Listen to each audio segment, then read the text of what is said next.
Arc Systems are just a millhouse at this point for awesome PvP beat-em-up games. If you haven't looked at their work recently, I highly recommend that you check out Guilty Gear, but the one that's catching everyone's attention is the more recently announced DNF Duel. And to get everyone excited, they're drip feeding in character showcases one by one. And the most recent and first of those showcases is the brand new Berserker, and they've shown off some of his nifty little movesets. If you're not too familiar with the lore like myself, the character comes from the series Dungeon Fighter Online and is one of the subclasses for the Male Slayer. And yes, if the visuality didn't give away, there is a demon residing in his arm and it gives him all sorts of ungodly powers and moves. Not only does having a demon residing in your arm make you look like a complete badass, but it also gives you the ability to use blood magic and my personal favourite, wielding a giant two-handed sword in one arm. Now it doesn't showcase too much of what he can do, but from my initial impressions it kind of reminds me a little bit of Soul and Leo from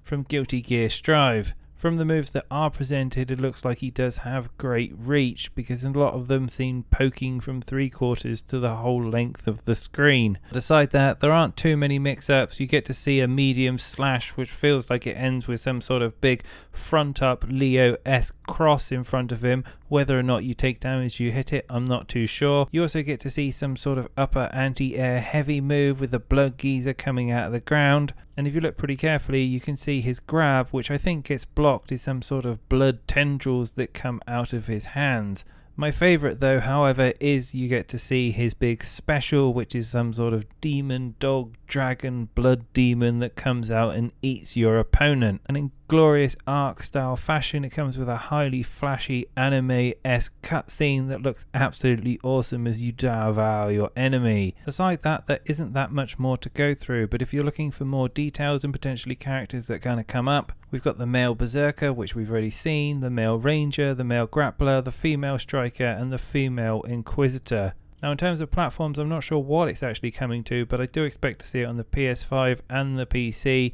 Whether or not they have an agreement with Xbox, I'm still not sure, because Guilty Gear didn't actually end up on the Xbox, but I'm not sure if that's because of some prerequisite agreement that they had with Sony beforehand. Anyway, there's lots and lots to come from this game, and I will give you an update when I know more. But until then, have a great day, and I'll speak to you all soon.